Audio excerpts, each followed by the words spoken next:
Assalamualaikum warahmatullahi wabarakatuh, Sobat RH sekalian. Jumpa lagi kita di channel yang keren ini, keren cadas ya. Kali ini saya akan menguber soal Demokrat ya. Kita tahu bahwa kubu Muldoko CS gugat Yasona Lawli ke Petun. Sangat memalukan ya, kata Demokrat, tentu kubu AHY ya. Dan ini juga ada berita yang ngeri-ngeri sedap yang mengatakan gugatan Muldoko ke Petun menyiratkan Jokowi ikut campur obok-obok Demokrat. Ya sebenarnya ini logika saja ya, Sobat Era sekalian. Sebagai kepala staf presiden, Muldoko bukannya ditegur ya, malah sekarang makin maju dengan menyampaikan atau melayangkan gugatan.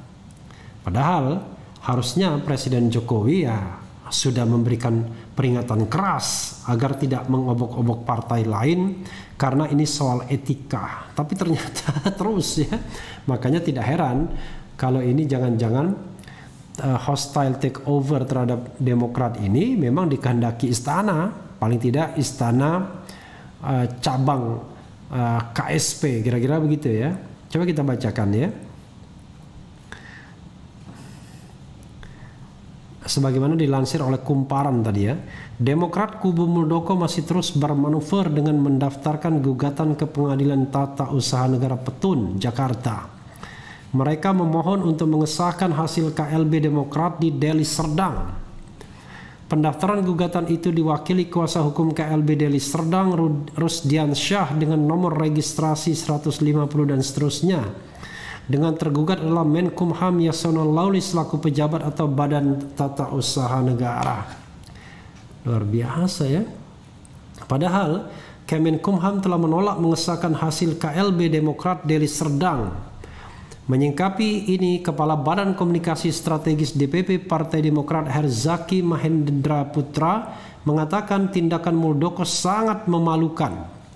Menurutnya tindakan itu mencerminkan ketidakpedulian membantu Presiden Jokowi yang tengah fokus menangani lonjakan COVID-19. Tapi kalau Presiden memberikan warning, ya mungkin tidak jadi. Tapi kalau memberikan signing, terus ya. DPP Partai Demokrat menyatakan tindakan Kepala Staf Presiden Muldoko sangat memalukan, kata Herzaki. Herzaki menyebut ada 3 hal memalukan dari keputusan Muldoko menggugat ke Petun. Pertama, pemerintahan Jokowi masih berjuang menekan COVID-19, namun Muldoko masih memikirkan ambisi politiknya. Ya mungkin sudah kepalang. Dalam kondisi genting ini, sepatutnya KSP Muldoko juga fokus membantu Presiden. Gugatan KSP Muldoko malah memecah fokus tugas dan tanggung jawabnya sebagai pejabat yang digaji negara untuk ambisi politik pribadinya, ujarnya. Kedua, dengan menggugat keputusan Kemenkumham yang mengambil keputusan atas nama pemerintah, Herzaki menilai Muldoko memperlihatkan ketidakpatuhan terhadap keputusan hukum. Selain legal standing KSP Muldoko pun tidak jelas, hal ini akan menyedot waktu dan sumber daya pengadilan di mana kasus-kasus lain yang lebih penting serta genting masih menumpuk, kata dia. Ya, tetapi bagi Muldoko ini penting. Ini genting ya.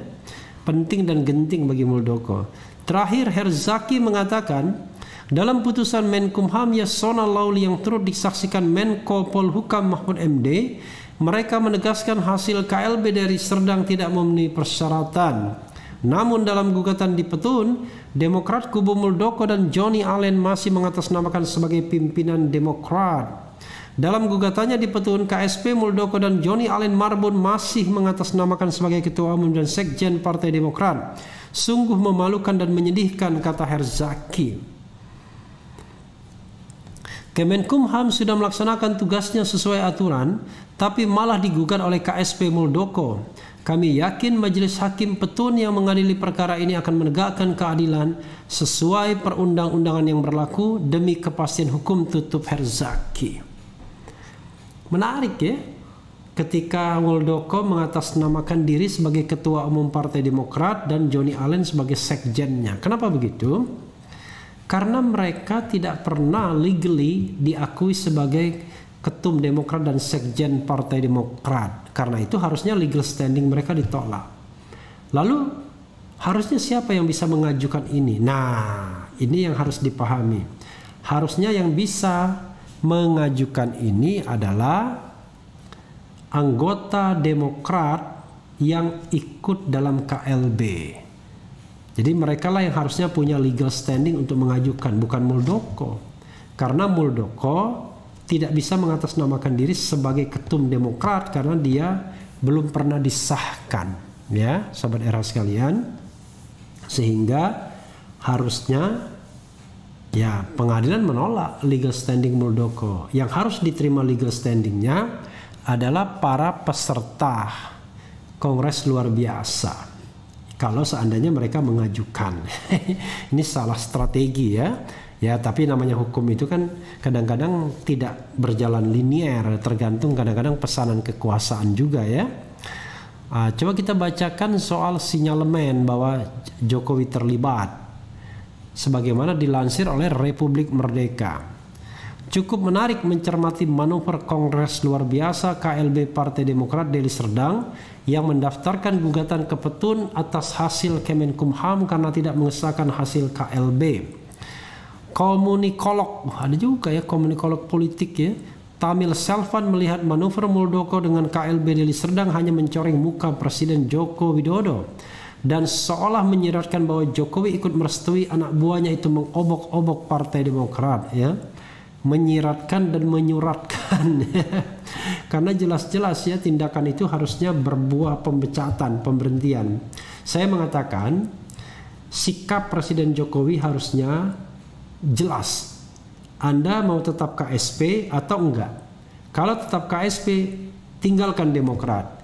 Tapi kalau mau berjuang Demokrat, tinggalkan KSP. Tapi rupanya dua-duanya diinginkan ya.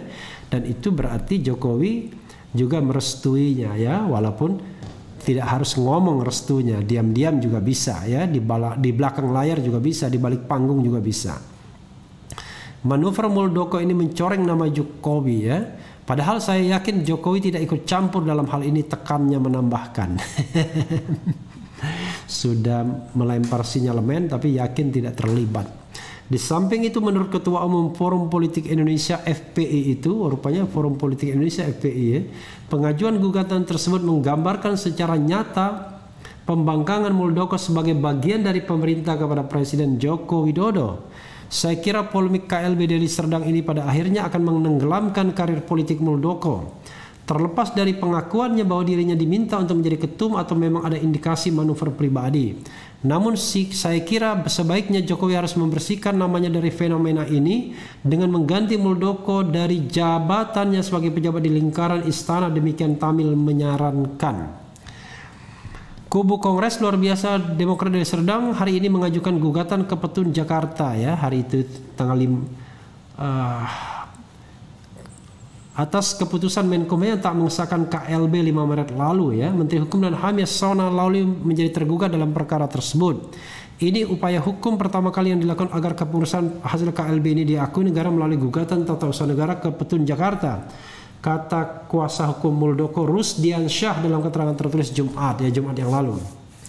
Jadi sahabat era sekalian, ada satu isu yang ingin saya raise dalam kesempatan ini ya, ketika Muldoko menggugat. Berarti sesama pembantu presiden saling tidak mempercayai hasil kerja masing-masing ya. Karena ketika ya Menkumham Yasona Lawli mengatakan bahwa KLB Deli Serdang tidak memenuhi syarat, oke? Kan itu sudah merupakan kerja profesional yang harusnya dihargai oleh Muldoko selaku sesama pembantu presiden. Nah, ketika Muldoko menggugat, itu kan sama saja dia mengatakan dia tidak mempercayai, dia tidak percaya dengan kerja Menkumham, tidak percaya dengan keputusan Menkumham. Ini kan sama saja dengan melempar arang, melempar kotoran di muka Jokowi, karena keduanya adalah pembantu presiden yang berarti masing-masing orang saling tidak mempercayai. Kan teorinya kan begitu. Dia tidak percaya bahwa Menkumham sudah melaksanakan tugas sebaik-baiknya sehingga perlu menggugat Menkumham. Walaupun barangkali bisa juga skenario di belakang panggungnya berkata lain misalnya.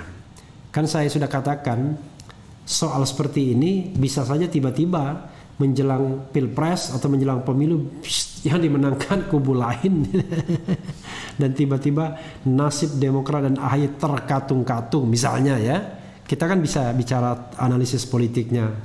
Sebagai contoh misalnya begini, Demokrat AHY adalah kubu oposisi paling potensial berpasangan dengan Anies menjadi calon presiden, dan Anies AHY potensial menantang siapapun kubu dari istana. Peluangnya tetap besar untuk menjadi pemenang, kan begitu? Iya kan?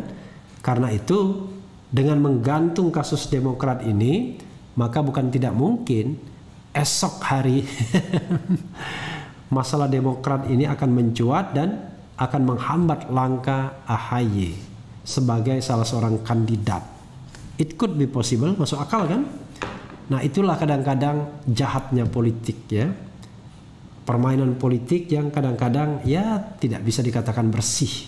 Karena itu menurut saya yang baik adalah harusnya ya Muldoko sebagai pembantu presiden menghargai kerja Menkumham. Kalau seandainya Menkumham memang melakukan pekerjaannya secara genuine. Tapi kalau tidak genuine, misalnya memberikan peluang untuk digugat, wah ini bermasalah juga ya. Memang tidak sesederhana kita bicara soal moral dan kebaikan, kebijakan ya, tidak black and white politik itu. Kadang-kadang banyak likak-likuknya, lekak-lekuknya, banyak labirinnya ya, dan kadang-kadang kita tersesat. Tapi one thing for sure, bagaimanapun Demokrat itu menciptakan labirin tersendiri, ya paling tidak setidaknya ada etika yang dipegang lah.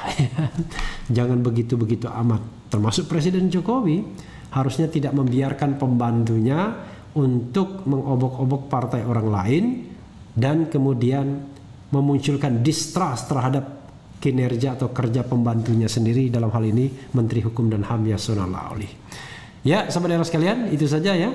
Yang penting tetap di channel ini, karena di channel ini Anda akan dirayu, ditipu, direpotin, dicecar, diuber di jalur khusus. Karena channel ini adalah channel yang mengancam, memeras, dan membenci. Jangan lupa subscribe, like, comment, and share. Cheers.